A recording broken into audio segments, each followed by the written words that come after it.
The U.S. Cloud Act lets the U.S. government access data from any country, including Canada, without local approval overriding our data sovereignty. This means that Canadian personal, government, and military data, like on Defense 365, hosted by a U.S. firm like Microsoft, basically can be handed over despite the data residency rules. And Microsoft's trust us on challenge request doesn't cut it, sparking basically a lot of calls for a homegrown sovereign cloud to reduce reliance on American tech giants. So what should you do in this situation if you are the Canadian government hosting your proprietary, citizens' data on U.S. cloud servers that are only answering to the U.S. Cloud Act? The problem with Canada is that's where it stops. What are we doing this so that we could invite in foreign-based multinationals to sell us more services and we get these little pennies on the infrastructure dollar?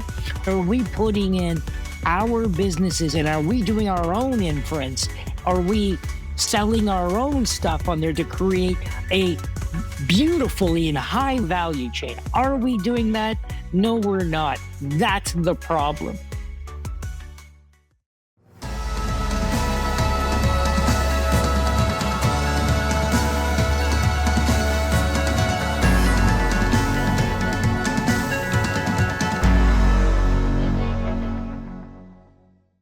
Hey everyone, before we dive into today's Tank Talk, a quick word from our sponsor, Fasken.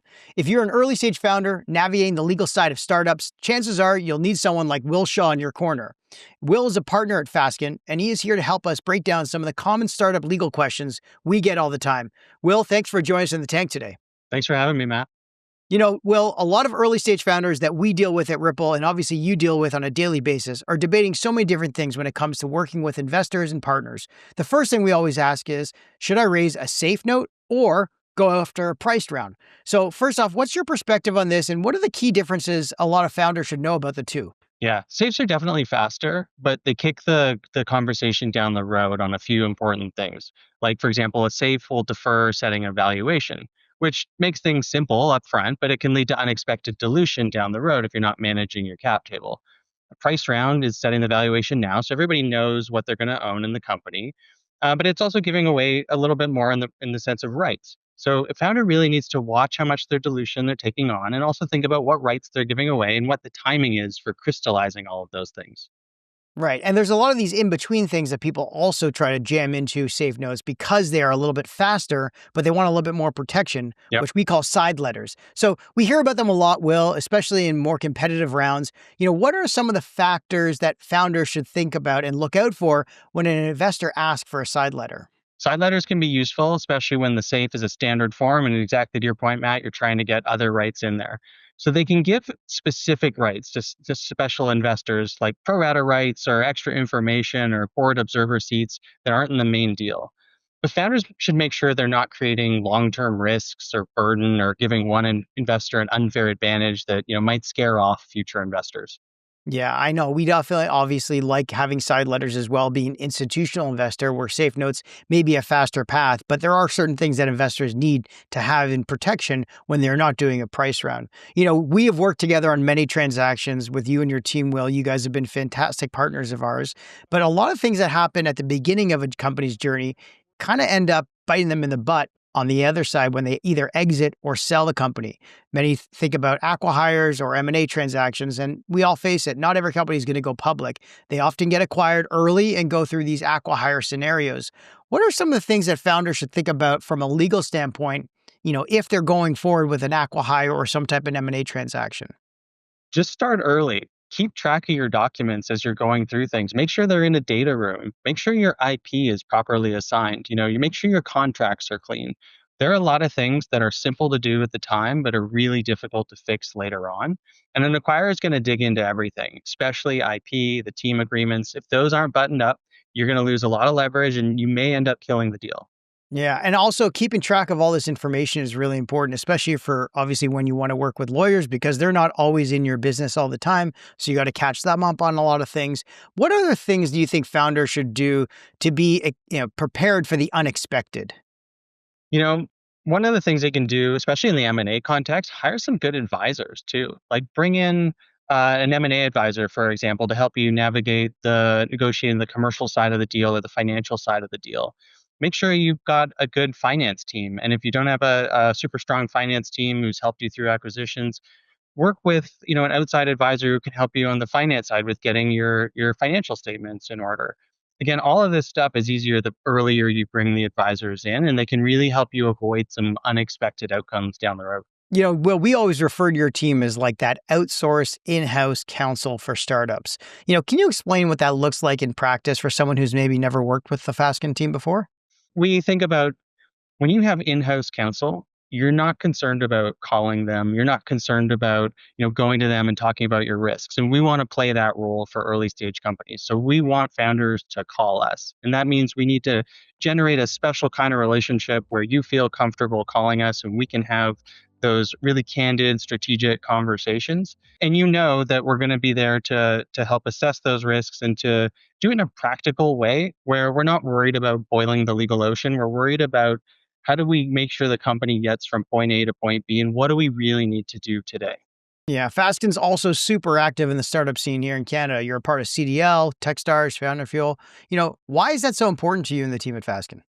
It kind of comes back to a core value we have, which is just be helpful. It's been a core value the team's had predating me. It's just something that the firm does too. And I think about if you're part of the technology ecosystem in Canada, you have an obligation to give back. You have an obligation to get involved and support the founders. It's really hard to build a business these days, especially hard to build a business over the last couple of years.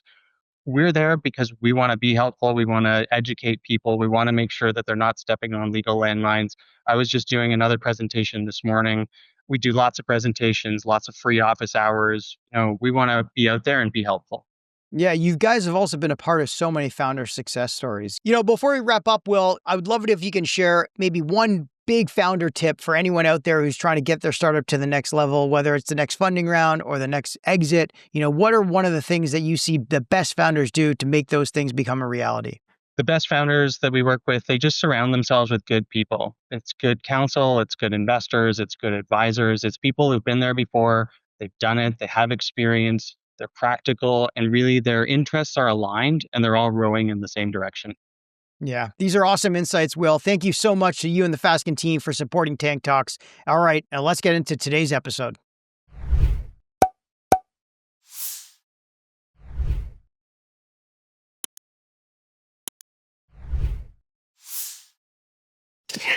All right, John, welcome back to the Tank. How you doing? I'm great. Enjoying the summer. It is a summer of somewhat quietness, but somewhat not. I feel like, there's a lot of people that didn't know that the premiers of Canada got together in northern Toronto and in Muskoka this past week. They're still there. They're still there. The premiers are meeting in Huntsville, Ontario, and they are trying to find the best deal for Canada in trade talks with the U.S., facing Donald Trump, his threat of 35% tariffs. Who knows what the final number will be coming by August 1st. Obviously, each premier of each province is kind of negotiating on their own, right? Correct. Trying to do it together, trying to show a cohesive front and a show of strength. But everyone has their own sort of bone to pick here. I guess the question is for you, who do you prioritize in this situation, right? Do you prioritize Danielle Smith's agenda in Alberta regarding energy, Ontario with regards to steel and critical minerals? Or Quebec and their dairy, problems, whatever you want to call it. How does Carney get through this negotiation with the premiers in Muskoka while also facing the looming tariff deadline by August 1st? Yeah, who would have thought the elbows up was really about the premiers elbowing each other in the head, right? Who would have thought that was exactly what was going to happen, right? But anyways, but I get it. Right. So, you see, the province of Ontario, as I mentioned to you, is probably the worst hit potentially province. And the one that's holding some cards is Alberta. And I could see Danielle Smith saying, hey, don't use your cards against mine, etc. So Carney's job is to create a framework for prioritization. And this has actually been a bugaboo with me in that everybody just says, we just got to do everything. And as you know, strategy is about what you don't do. And the thing that frustrates me is there is a prioritization, and whether you like it or not, it comes down to the math and the math of what few things that we could actually do and accomplish that moves the needle the greatest. And and I'm speaking as a tech guy in the province of Ontario. And again, I don't have all the math that all of these folks have, but the math suggests to me the natural resources in oil and gas, in carbon-based energy in the short term, Right. is where the greatest math that there is. This was kind of my bugaboo on this whole crap about interprovincial trade barriers. When you run the math, it was like it was minuscule, and yet we were prioritizing it. And that's the thing that Carney's going to have to do.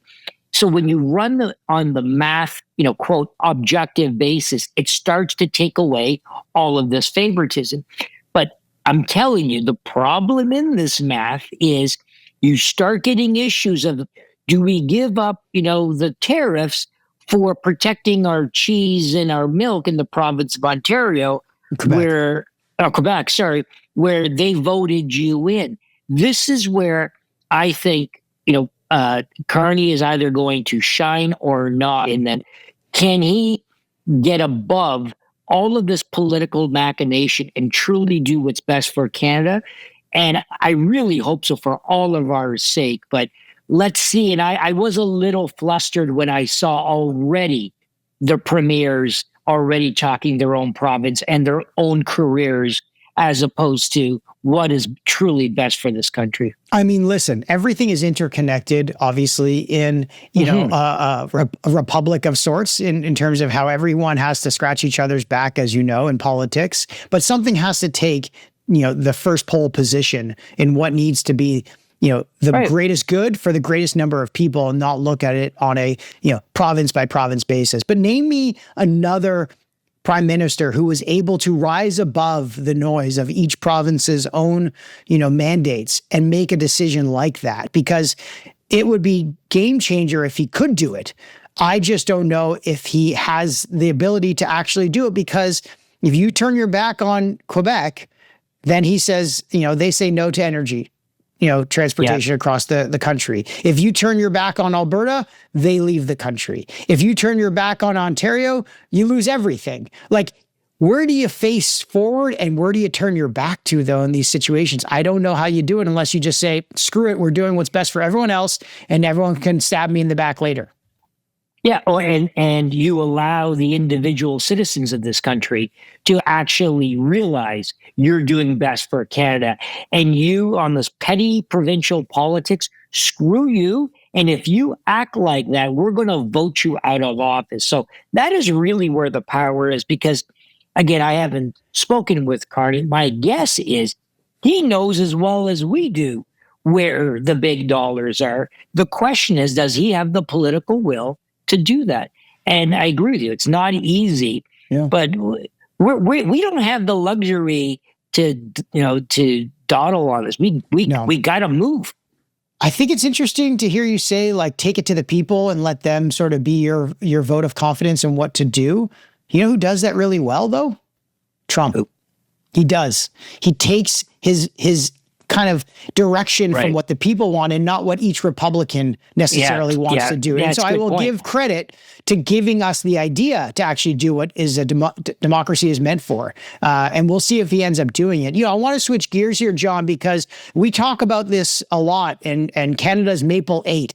Those are the pension funds in Canada, and how much they are ramping up their investments in the infrastructure side of things on the data side. So just to give some context to this, there's this huge AI boom, if you haven't heard about it, John, where CPP is now leading $3.7 billion with $1 billion in digital realty. Hoop has got $852 million, and Omer's is up 6,000%, $227 million. This was reported in the Logic. And these are some private bets that people are also making. CPP's $15 billion Equinix JV, CDPQ's $547 million in Vantage. There's a lot of money going into a lot of this infrastructure play. As Canada is eyeing the growth for low energy cost and clean energy power, Ottawa also pledged $45 billion in incentives, but the commitment under the government is a bit unclear, I think. So how do you think this all plays out? How do you think the Maple 8 are going to become sort of the leaders with capital, in this industry? And how do you think the federal government should prioritize domestic data center incentives to keep more of the capital in Canada around the lack of capital we've had before from these players? Yeah, I mean, there's a lot of different threads you can pull on. Like, number one, I would just say, fully supportive. I am glad that we're doing this, but you notice that where we try to say we're going to go up the value chain. So what are we really talking about? We're talking about building a box that anybody can build the exact same box with GPUs that are all coming from non-Canadian companies with NVIDIA, really.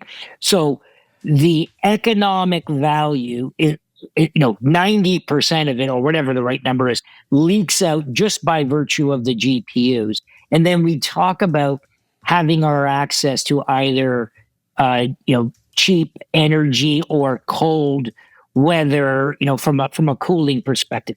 These are all good things, but these, in my view, are building blocks. And the problem with Canada is that's where it stops, right? What are we doing this so that we could invite in foreign-based multinationals, for example, to sell us more services and we get these little pennies on the infrastructure dollar?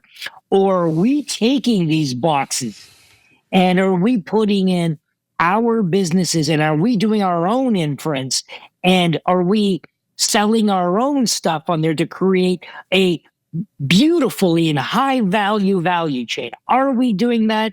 No, we're not. That's the problem. And that's the issue, is that we think we're solving the problem. And by the way, fully supportive and we should be doing this, but this moves, a little bit ahead.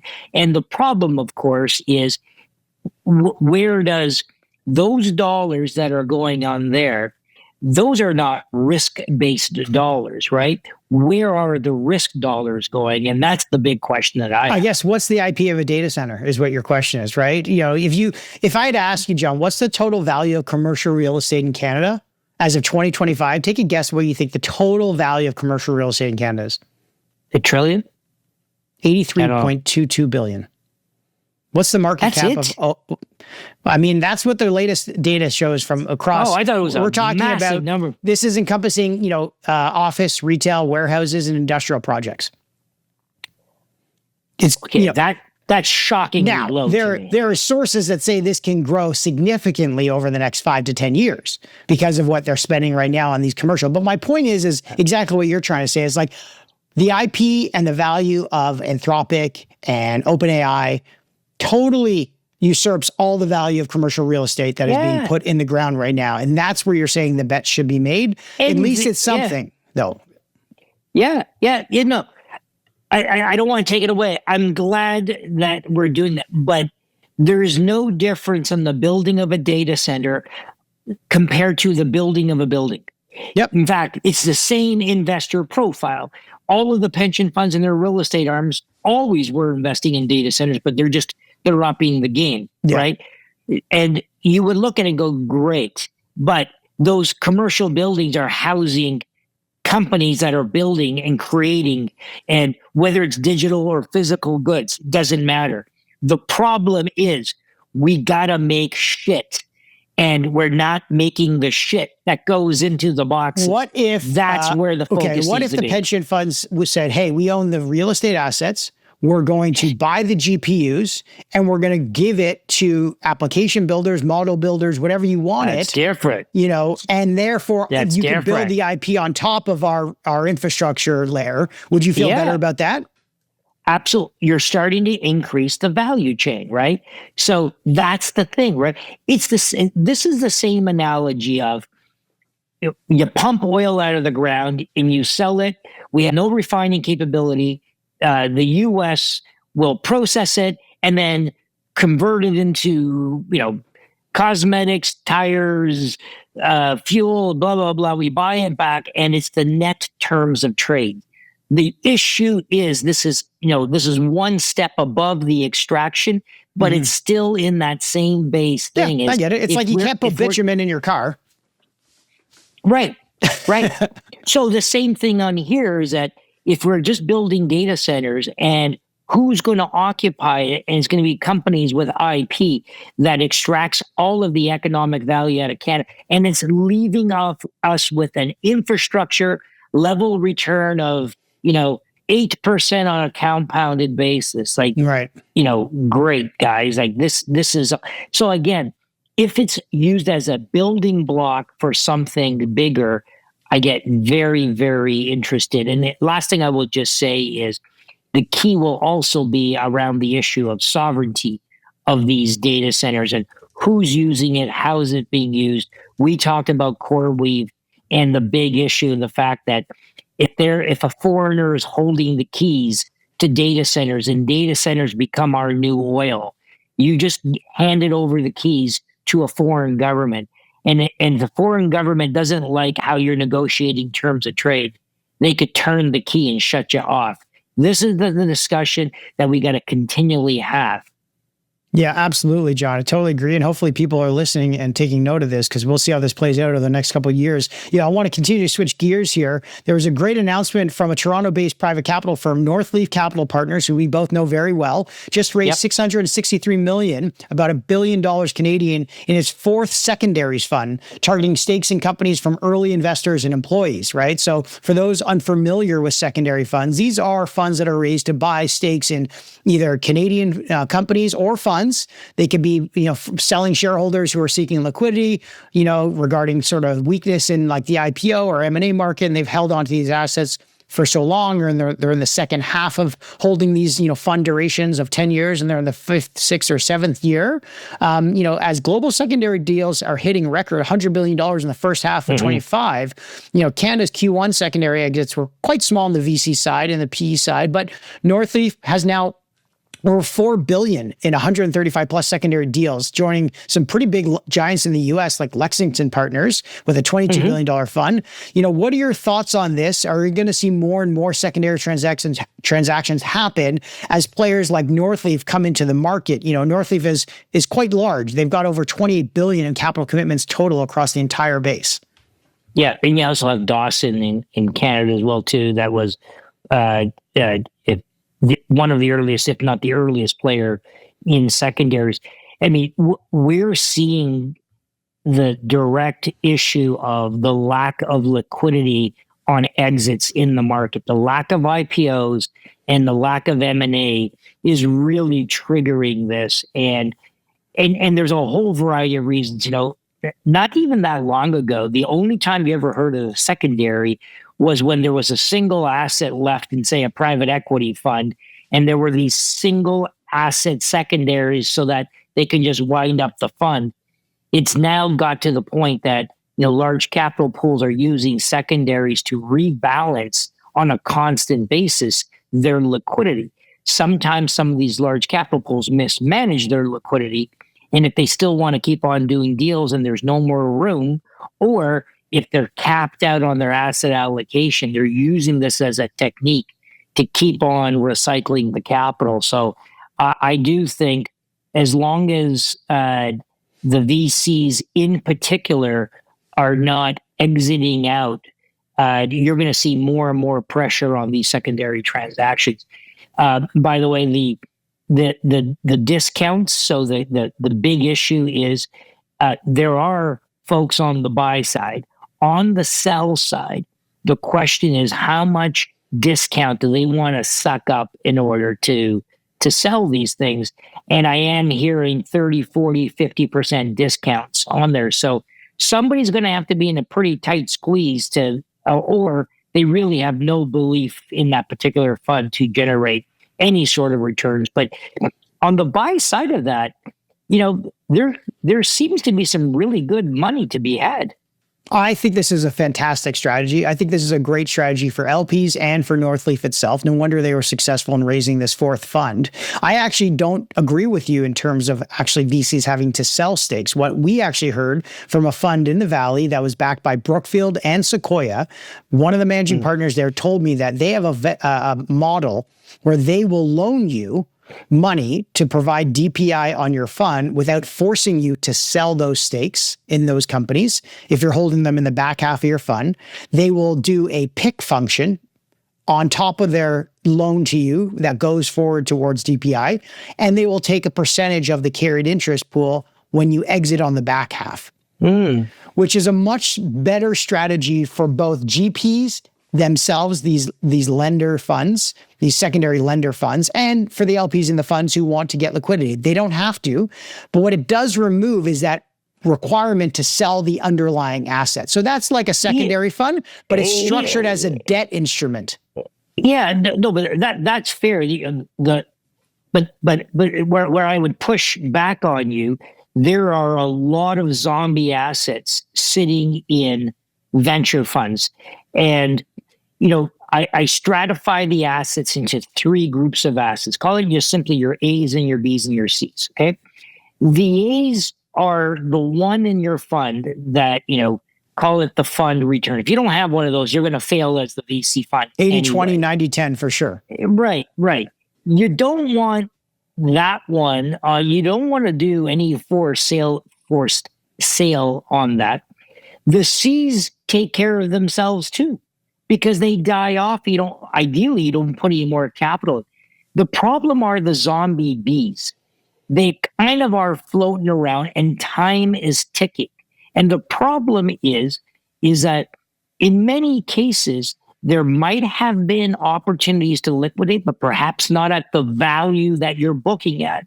And the problem is, and I see this in the book, because particularly of the last few years, the written up numbers were so egregious and remain egregious that when you start to look at a liquidation event, you're comparing it to the booked value. Well, if you've been increasing the value, you're kind of having this expectation, I want to liquidate close to that value. And the problem is so many of these folks should take the cash and recycle it. And I would challenge a number of folks saying that they're not doing it because they might be in fundraising mode, and it might take their fund that's at a 2x into a 0.8x, and they're waiting for it.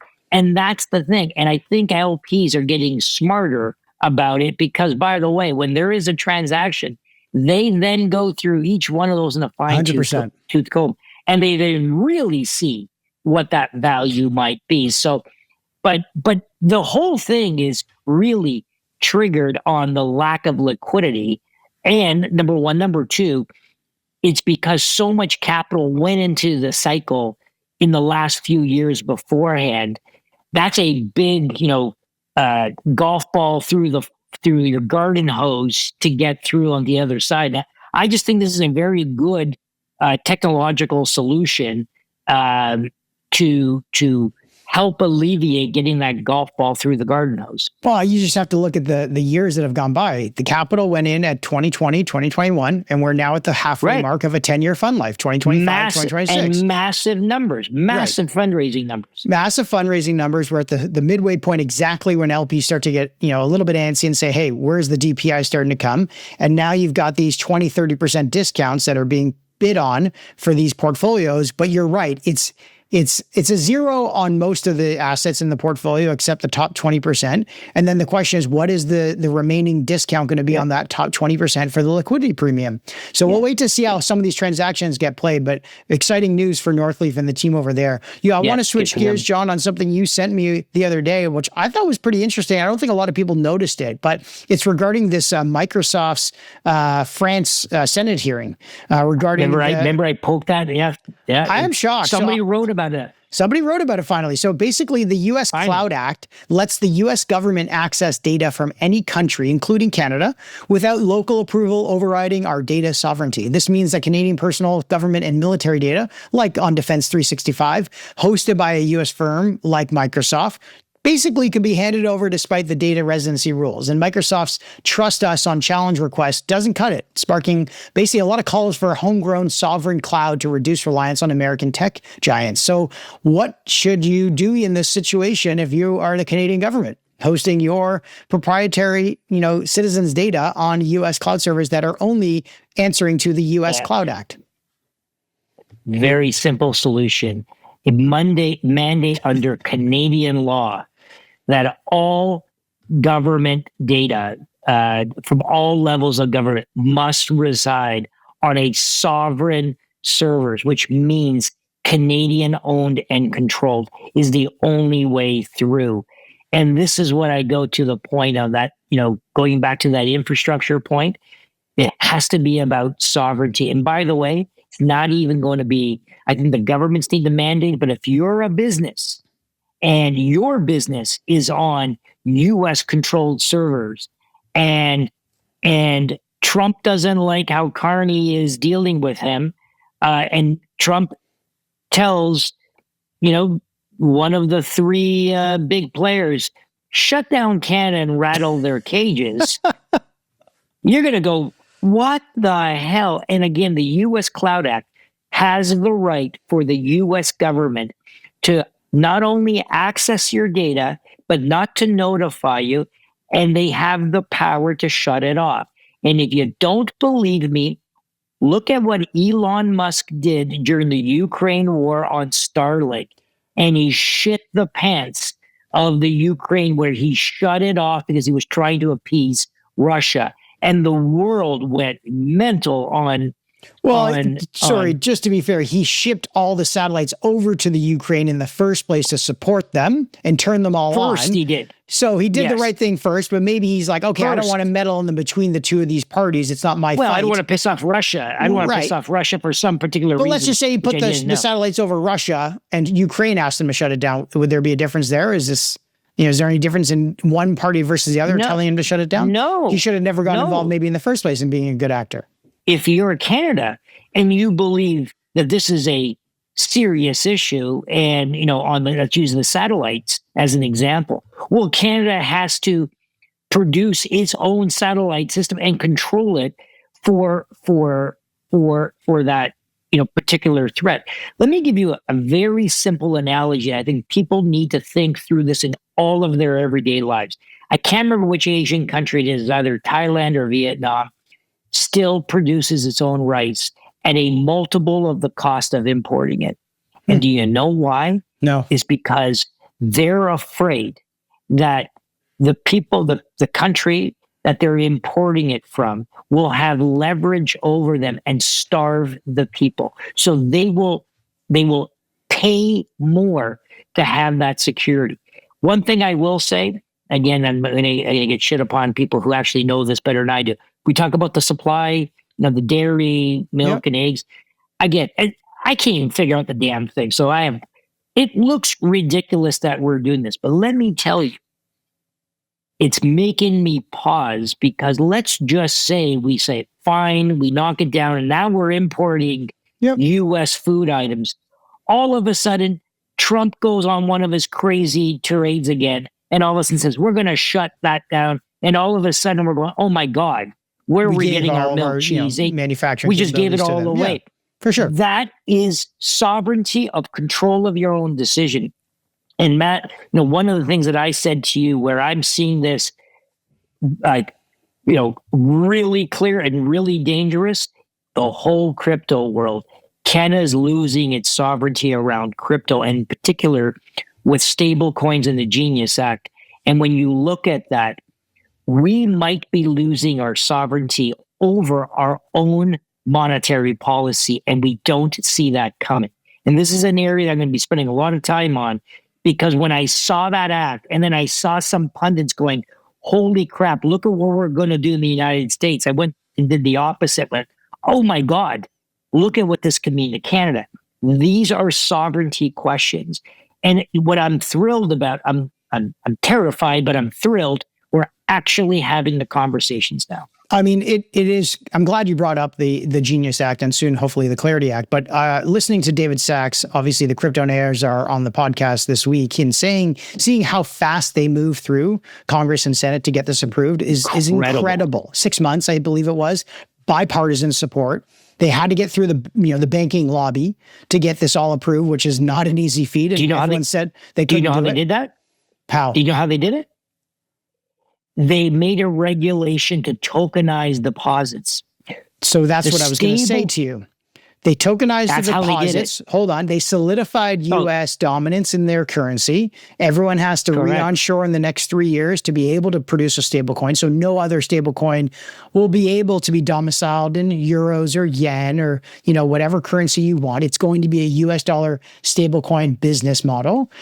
But now you've got the biggest hater of all finally coming around and saying, hey, maybe we'll start exploring loans secured directly against clients' assets like Bitcoin and Ethereum, says so on Jamie Dimon, the CEO of the biggest, largest financial institution, saying, crypto was a fraud in 2017. This reflects a pretty big warming up to the crypto market, basically behind this Trump administration's pro-crypto agenda. I think, you've got Coinbase, who's going to be custodian a lot of this. You've got a lot of players like Goldman Sachs probably going to get into the mix. This is Tether catapulted the largest and greatest financial ecosystem to the front when they were pretty far behind, and we had a shot, and it seems like we're not playing catch up at all. Nope. And when people say, the U.S. is borrowing, into oblivion, their currency is going to crater. Not anymore. They just created the greatest Well, they still got demand. $36 trillion of debt, but, and interest rates are on the 5-year still not I don't think low. they're going to care anymore. If you have stable coins all in U.S. dollars, that demand is going to be hungry for those U.S. dollars and those U.S. Treasury bonds. John, let me ask you this. If you could get the CEOs together in a room for the Canadian banks, what would you tell them to do right now when it comes to stable coins and crypto? I